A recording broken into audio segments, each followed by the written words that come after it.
Shalom saudaraku, tanpa terasa perang Israel dengan Hamas yang membawa dampak yang menyedihkan, yang mengerikan bagi masyarakat sipil sampai hari ini masih berlangsung lebih dari 1 bulan. Bagaimana saudaraku kita menyikapi akan situasi yang terjadi di jalur Gaza ini? Saudara, saya tidak memandang dari sudut politik, tetapi saya ingin mengajak Anda sekalian memandang dari terang firman Tuhan. Ada kelompok dari orang-orang Kristen yang tutup mata, tutup telinga, pokoknya pro Israel atau membela Israel. Jadi salah benar pokoknya Israel yang dibela. Sementara ada kelompok lain yang sebaliknya, ya, gereja Tuhan juga mereka pro atau mereka mendukung akan rakyat Palestina, khususnya mereka-mereka masyarakat sipil, rakyat sipil yang terdampak oleh perang ini. Nah, saudaraku, bagaimana seharusnya sikap gereja? Kalau bicara Hamas itu nggak perlu ya, itu jelas kita semua menentang akan sikap sebagai sikap terhadap gerakan terorisme seperti itu.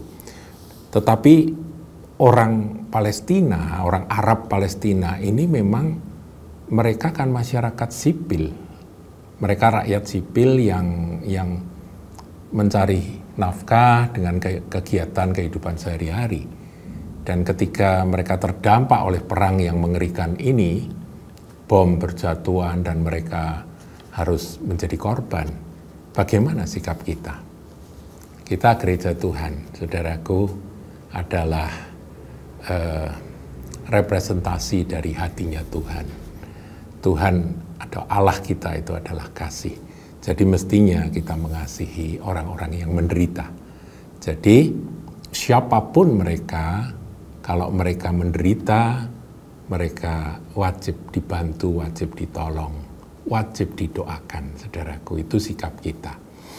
Ya, apalagi anak-anak kecil, kaum wanita yang lemah, itu memang sangat perlu didukung. Itu sikap hati kita. Nah, bagaimana kalau korbannya dari pihak Israel? Ya sama saja. Pokoknya korban harus ditolong. Ya, seperti kisah dari orang Samaria yang baik hati itu, tidak peduli siapa yang setengah mati tergeletak di pinggir jalan, apakah dia orang Yahudi, apakah dia itu orang Lewi, atau dia itu dari suku lain, bangsa lain, tidak peduli. Tapi yang penting hati Tuhan dinyatakan dalam ilustrasi tersebut, ya, dalam perumpamaan tersebut, yaitu dengan munculnya seorang Samaria yang baik hati yang menolong. Itu seharusnya sikap gereja terhadap penderitaan yang sedang terjadi di tanah suci hari-hari ini. Nah, saudaraku, tentang tadi yang saya singgung, yaitu ada kelompok yang pro-Israel, tapi ada juga yang tidak. Dan yang tidak pro-Israel ini, secara teologia mereka mengemukakan bahwa bangsa Israel sejak mereka menolak Yesus, mereka posisinya seperti bangsa-bangsa lain yang tidak beda dengan bangsa-bangsa lain sejak penolakan mereka terhadap Tuhan Yesus. Nah, ayatnya memang ada, saudaraku. Saya bacakan ya.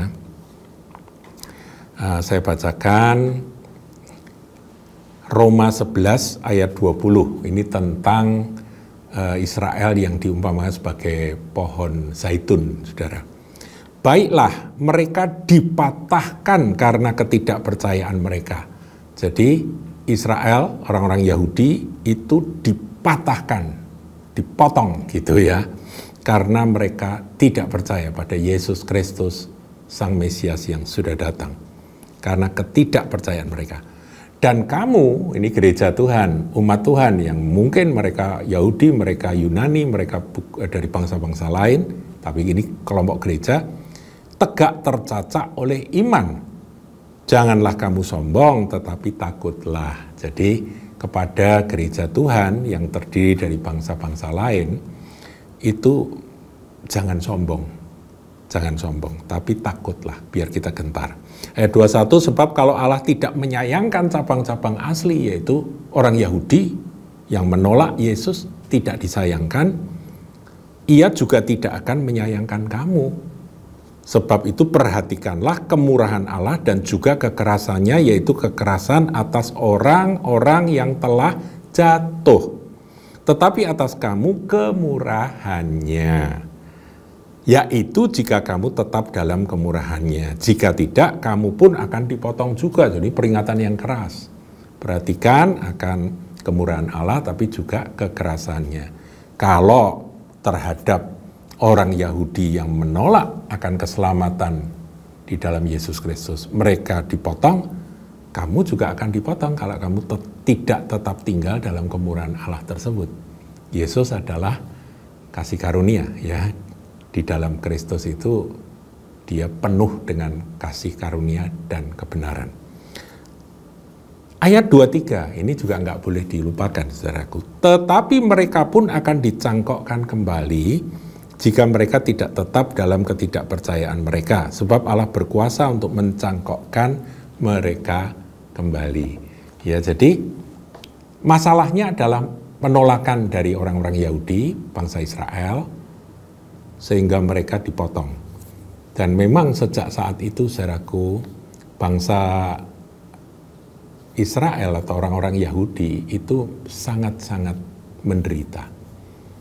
Mereka mengalami, ya, tahun 70 Bait Allah diratakan oleh Jenderal Titus, sehingga banyak orang Yahudi yang dibunuh. Dan ya, ini hal yang sangat mengerikan karena menggenapkan akan nubuatan yang Tuhan Yesus sudah sampaikan. Itu tahun 70. Kemudian tahun 135 pemberontakan Bar Kokhba dihabisi juga oleh Romawi, sehingga sejak saat itu orang Yahudi nggak boleh tinggal di Yerusalem lagi. Jadi terjadi akan penindasan dan pengusiran mereka tercerai-berai ke berbagai bangsa sampai nanti tiba waktunya mereka akan dikumpulkan kembali. Nah, saudara, pandangan bahwa mereka sama seperti bangsa-bangsa lain itu secara Injil iya. Ya, jadi mengenai Injil iya. Artinya kita harus memandang mereka sebagai objek kasih Allah yang mana kita wajib mendoakan dan memberitakan kabar baik itu kepada mereka. Dan ini sudah banyak, saudaraku, ya. Dan orang-orang Yahudi yang kemudian mendapat pewahyuan tentang kebenaran bahwa Yesus adalah Mesias, Yesus adalah Juru Selamat, itu sudah ada orang-orang Yahudi yang menjadi percaya. Hari-hari ini, saudaraku, ya, baik yang di luar Israel maupun yang di dalam Israel, orang Yahudi banyak yang sudah percaya Yesus. Nah, mereka inilah, saudaraku, yang disebut Yahudi Mesianik. Ya, kalau yang di Tanah Suci mereka disebut Yahudi Mesianik. Jadi mereka percaya akan Mesias, percaya pada Yesus. Ya, saya sendiri pernah cerita, ya, bagaimana kami dalam sebuah KKR di Tel Aviv pada waktu itu, istri saya sempat bertanya pada gadis-gadis Yahudi yang mereka ternyata orang Yahudi dan mereka percaya Yesus. Jadi mereka mengikuti acara tersebut, saudara, acara KKR tersebut. Jadi ada, saudara, tapi tidak banyak jumlahnya. Nah, sekarang pertanyaannya, apakah adanya atau berdirinya bangsa Israel sebagai sebuah negara itu Alkitabiah?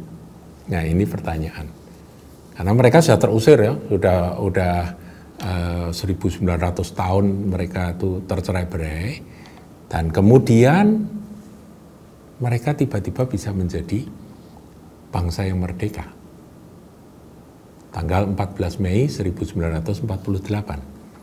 Nah, saudara, saya ingin sampaikan, ya, kalau ada orang berkata bahwa orang Yahudi itu tidak berhak atas tanah mereka yang sekarang ini disebut Israel, itu juga sebuah sebuah penolakan terhadap kebenaran firman Tuhan. Karena Tuhan berjanji bahwa akan mengumpulkan kembali mereka pada waktunya. Mereka akan kembali dikumpulkan. Mereka yang tercerai-berai akan dikumpulkan kembali. Nah, kerinduan akan mereka itu bisa kembali dan bahkan menjadi sebuah negara yang berdaulat, itu tuh ternyata ada di dalam hati orang-orang Yahudi, termasuk murid-murid Tuhan Yesus. Pada waktu Tuhan Yesus sudah menyelesaikan karya penebusan, dia mati, kemudian dikuburkan, dia bangkit, dan dia menampakkan diri, dan pada saat Tuhan Yesus akan naik ke sorga, pertanyaan disampaikan oleh murid-muridnya. Kisah Rasul 1 ayat 6. Ini sebelum Tuhan Yesus diangkat ke sorga, saudara. Maka bertanyalah mereka yang berkumpul di situ, Tuhan, maukah engkau pada masa ini memulihkan kerajaan bagi Israel? Jadi meskipun mereka sudah percaya Yesus, mereka sudah menerima kerajaan Allah, yang mereka sudah jadi murid Kristus, kerinduan mereka sebagai orang Yahudi merindukan akan kerajaan Israel yang dulu pernah jaya pada zaman Saul, kemudian Daud dan Salomo, ya itu tetap menjadi obsesi buat mereka. Dan mereka tanya, berarti mereka tahu bahwa itu merupakan janji yang akan digenapi. Jadi mereka berani tanya pada Tuhan pada waktu Tuhan Yesus mau naik ke surga, tanya, Tuhan, maukah engkau pada masa ini memulihkan kerajaan bagi Israel? Tuhan tidak menjawab secara menolak juga tidak, mengiyakan juga tidak. Kalau ditanya apakah engkau pada masa ini akan memulihkan kerajaan bagi Israel. Ayat 7, jawabnya, engkau tidak perlu mengetahui masa dan waktu. Jadi yang dipermasalahkan oleh Tuhan itu memang akan terjadi, pemulihan kerajaan Israel itu, tetapi masa dan waktunya engkau tidak perlu tahu.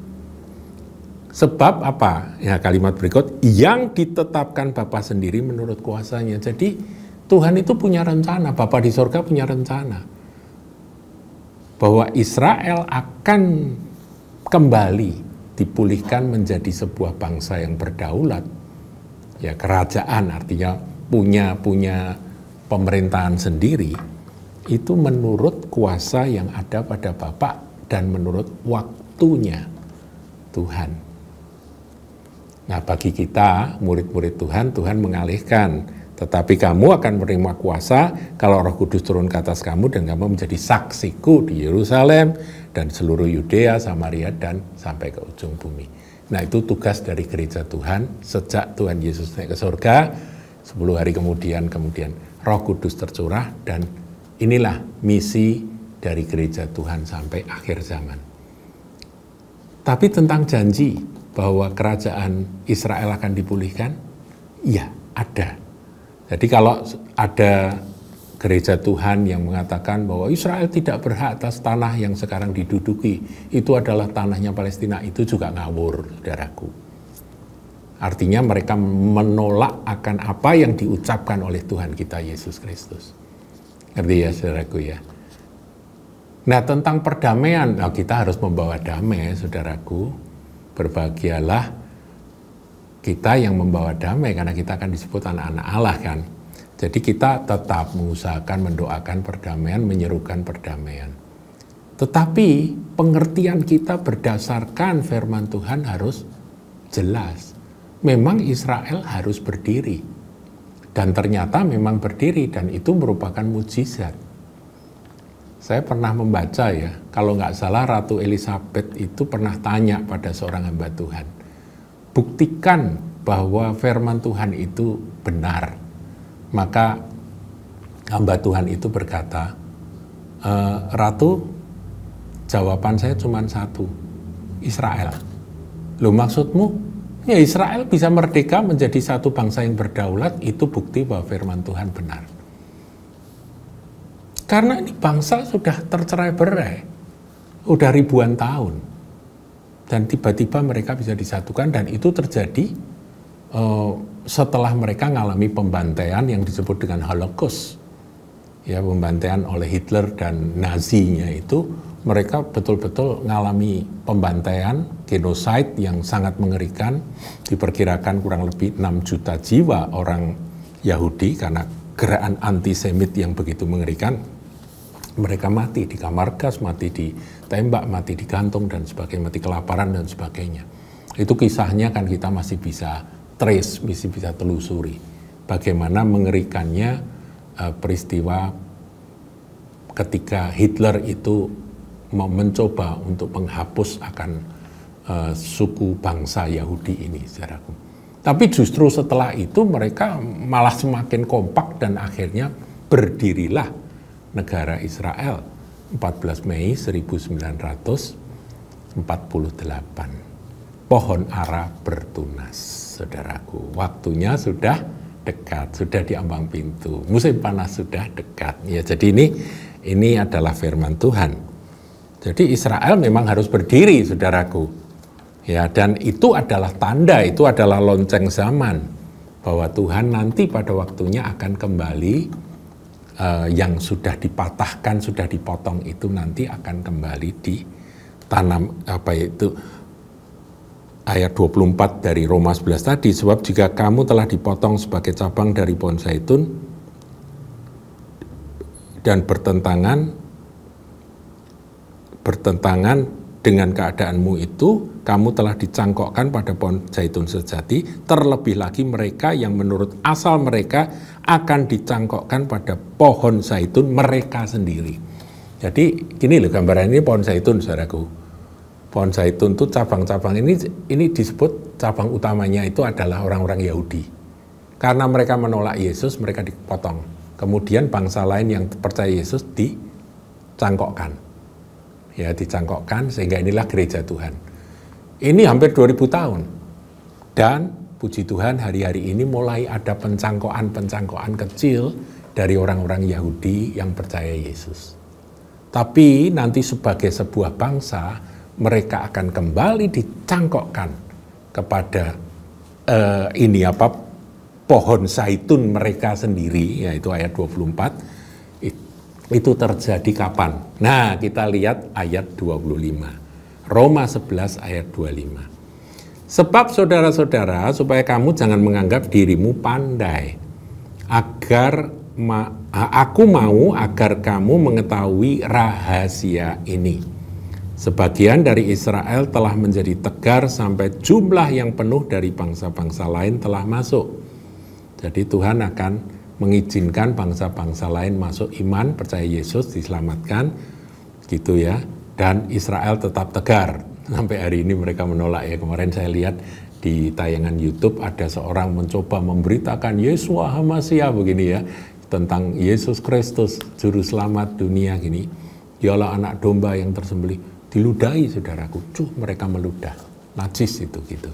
Jadi mereka memang betul-betul anti.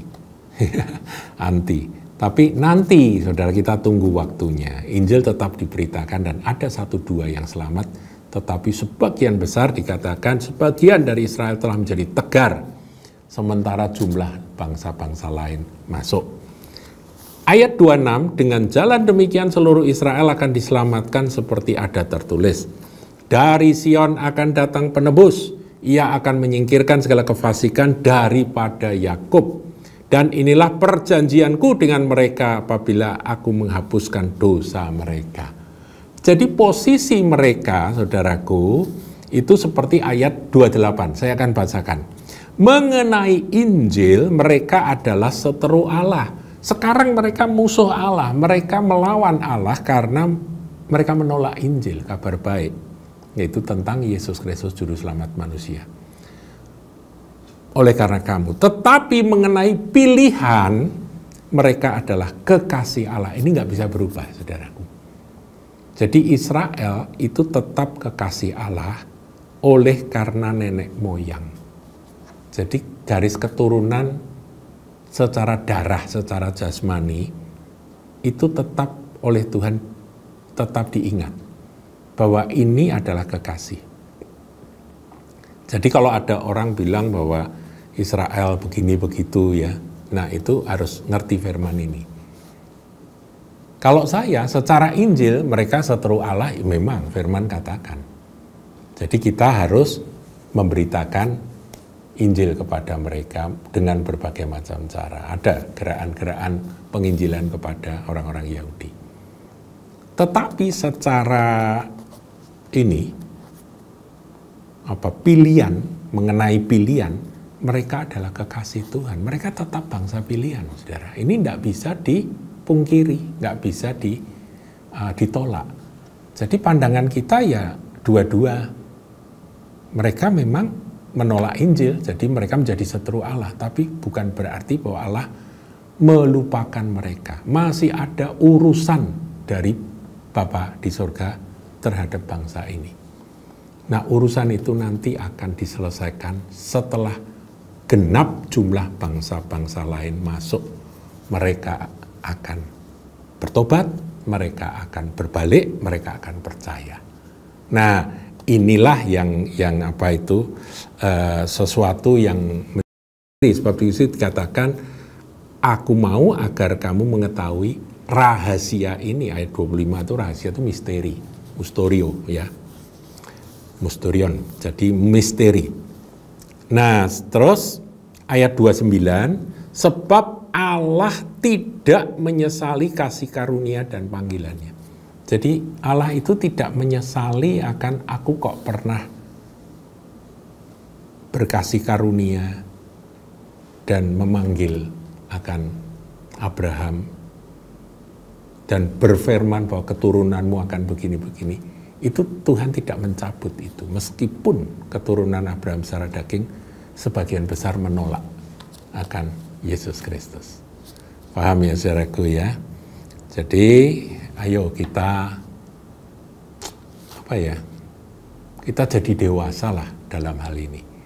Kita memandang apa yang saat ini terjadi, mungkin ini akan menjadi perang yang terus berkelanjutan, atau mungkin ini akan damai, atau juga tafsirnya macam-macam. Ada yang berkata bahwa nanti yang mendamaikan adalah antikris. Sebelum perang sesungguhnya terjadi, kita nggak ngerti, saudaraku.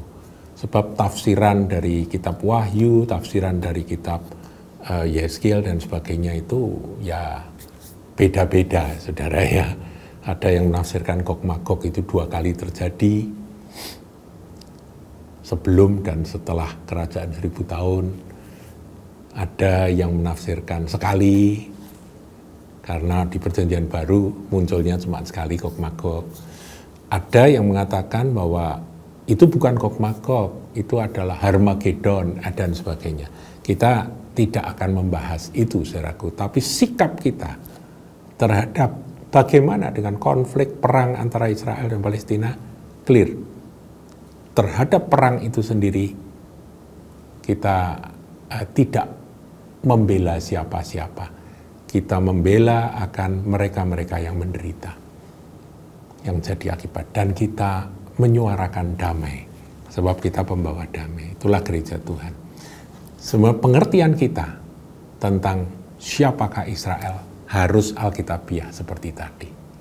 Mereka adalah cabang zaitun yang dipotong, tapi kita tahu bahwa kasih karunia Tuhan tidak pernah dikatakan gini ya, tidak pernah disesali oleh Allah. Sebab Allah tidak menyesali kasih karunia dan panggilannya. Jadi nanti suatu saat dia akan kembali dicangkokkan ke pohon zaitun mereka sendiri. Paham ya saudaraku ya? Saya harap ini jadi pencerahan sehingga kita kalau ada pendapat begini, pendapat begitu, kita juga punya garis bahwa seharusnya kita memandangnya seperti ini. Tuhan Yesus memberkati.